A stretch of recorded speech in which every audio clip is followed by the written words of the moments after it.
We're chatting to Peter Muscutt about his runners on World Sports Betting Cape Met Day. Peter, thank you so much for your time. You've got 5 runners on the day, starting out in race 1. That's the 1100 meters World Sports Betting listed Summer Juvenile Stakes. It's also the second leg of the summer series with that 100k win bonus, which is rather nice. You're saddling Cold Shine, 2-year-old colt. They've got the 12 draw. Your son's on board for the day. Lancaster Bomber colt, he finished second last time out over 1,000. How's he going? Very, very well. He's a very unassuming 2-year-old colt. Great temperament. He probably ran above expectations at his first start. He wasn't fully wound up for that race and was just found wanting late. But very happy with his run and the way he's come forward. And if he takes natural improvement out of that run, he should be involved. Race 3 is the 1800 meter Group 3 Schreps Politician Stakes. You're saddling Accept Temptation, 3-year-old Fireaway gelding. He's got the 4 draw. He's got 54 kilos on his back. And Calvin Habib on board. 2 wins under the belt already. He's never far off them. What are you expecting on Saturday? He's potentially a very nice horse, Accept Temptation. Unfortunately, he has got a little bit of a wind concern. We ran him in a tongue-tied his last start, and he wrestled it the whole way, so never really settled in the run. Moved in dangerously, sort of coming to the distance, but I think he'd just done too much in the early stages. We've stepped him up, obviously, to the 1800 meters for Saturday's event.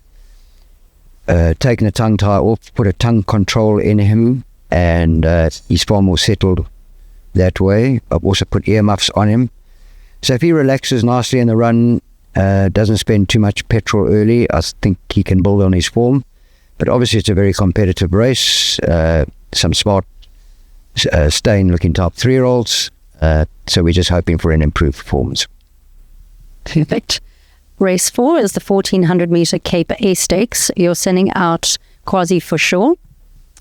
He's got the 6 draw. He's at the top of the weights at 61.5. Daniel Muscutt on board for you. 7 wins under the belt already and seldom out of the money. This one's a real stable favourite. He was less than a length off Cosmic Highway in the Merchants in December. So what are you expecting from him? His last two runs have been very, very good, both over 1200 meters. Funnily enough, his first runs below 1400 meters. He won his first start at Scottsville over 1400. He's obviously a very consistent horse. He's probably stepping up to his more preferred trip over the 1400, but we had to take a chance with the big stake money available in the Merchants, and he ran great there. He's been plagued by bad draws most of his career, and fortunately on Saturday he's got a reasonable draw, so he's probably going to get a really good run in transit. His work is top class. He looks great in himself. He's very good in his action, and we expect a big performance from him on Saturday. Lovely.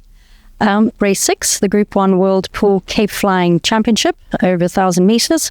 Again, your big horse, Isi Vungu Vungu. He's drawn 9. He's got Richard Fourie on board. How's he going? Very, very good. His comeback run after almost a 6-month absence was good. We expected him to be wanting late, which, as the race turned out, did eventualise. He certainly looks like he's progressed since then. He's tightened up nicely.